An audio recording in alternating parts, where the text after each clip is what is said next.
Hello, welcome here. I'm Carissa and this is my garden. Danielle, I am so excited to see what becomes of your cottage, your little flower shed. It's so nice to have this kind of space.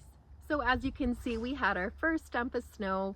Well, actually we had one, but it didn't really last, and I'm hoping this one doesn't last either. We're going to get temperatures in around the 8-degree range. That's about 40 degrees Fahrenheit. So it probably won't stick around, but it is December after all. Anyway, so as you can see, most of my perennials in this area are dormant, which is just part of life here in Canada. We're in zone 4B, by the way.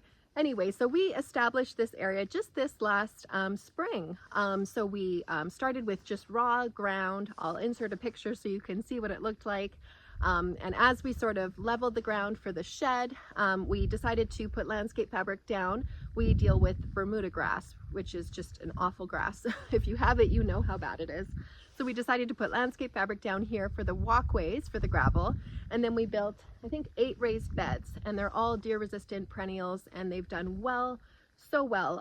Most of them are for cutting, some of them are for pollinators, all of them are for my enjoyment, which is really a treat to have.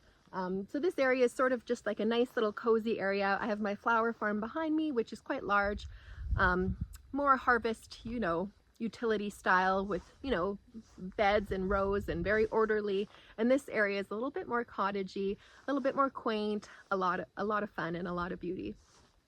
So anyway, we built this year, like I said. And then this area just to my side, I'll turn you around. Just along the fence line here, you can see there's a bed. I think it's quite large, it's about 60 feet. So I planted 25 double pink peonies, 25 double red peonies, and I think about 15 coral charm peonies.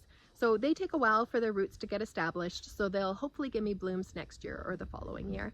And then interspersed among the peonies, I have different perennials, helianthus, heliopsis, daisies, bee balm, yarrow, all those types of things, all for my cutting and, again, enjoyment. It's been really nice to see this area fill in, and I can't wait to see what it'll look like for year 2, which is going to be next year.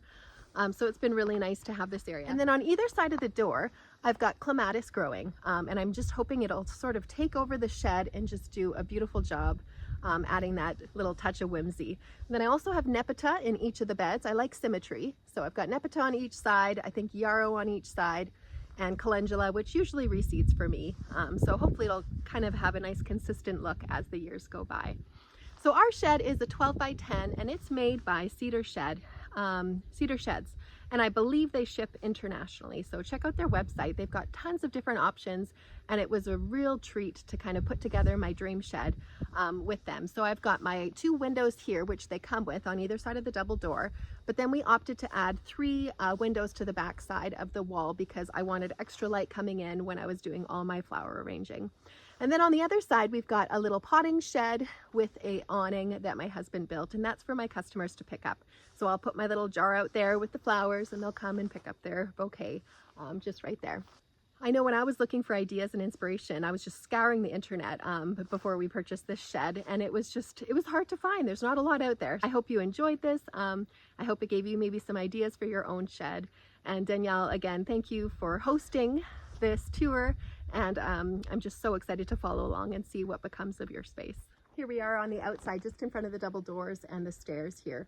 So I've got 2 solar lights on either side of the door, and this is a cedar shed, like I said, so it will age naturally and it'll become a little bit more of a silvery tone. You can see the bottom. The rain has sort of splattered the bottom, and that's probably a little trial look for what it'll look like in the future. And I'm planning on leaving it. I think it'll look very nice and natural to have it this sort of like muted gray barn tony look. So I think it's very beautiful, and I'm excited to see it age.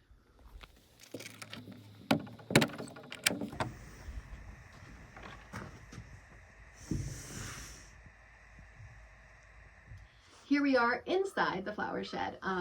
It is such a joy, like I said, to have.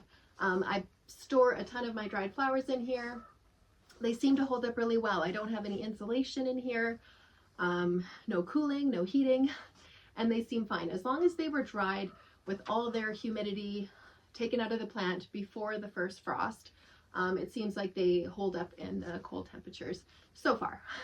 Like I said, this is my first year in this shed. So anyway, I've got tons of them hanging from the ceiling here. And then I also store vases, my craft paper for wrapping my bouquets, a lot of my garden tools, shovels, snippers, all my wreath making supplies. Right now I have it set up for wreaths.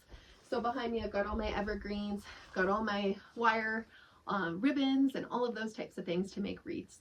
And it's just been so much fun using this shed. All right, as you can see, this is standing outside just on the steps here. And it is a little bit raised, as you can see. We were building on a hill, so we just had to build some stairs right there. So here we are inside. Like I said, it's 12 by 10, 12 being this outer wall right here. So these are the 3 opening windows that we added to our shed. It was a great addition, just extra light and airflow in the hot summer months. It's been really nice. So I've got 2 of these tables. They're pretty much used for working. When I'm in bouquet season, both of the tables are back here, and I'm just sort of doing an assembly line and working through that way. I've got craft paper stored here, done tons of different vases and vessels, and here's some more dried flowers. The smaller ones I've been storing in here. Shovels are over here, more dried flowers. It is a working shed, as you can see, so it's not super tidy, but that's just the reality of using it. And here is the glorious dried flowers. If you're a really good gardener, I'm sure you can tell which flowers they are. This one's probably pretty obvious. Straw flowers are incredible for drying.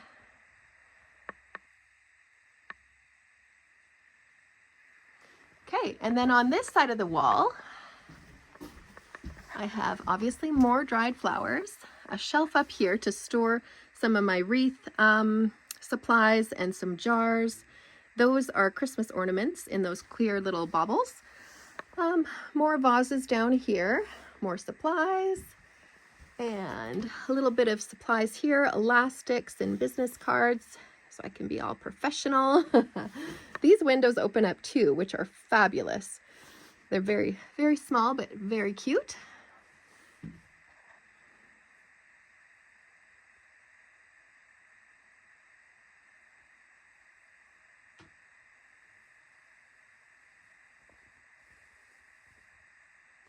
I hope you enjoyed that tour, my little shed with all my supplies and dried flowers.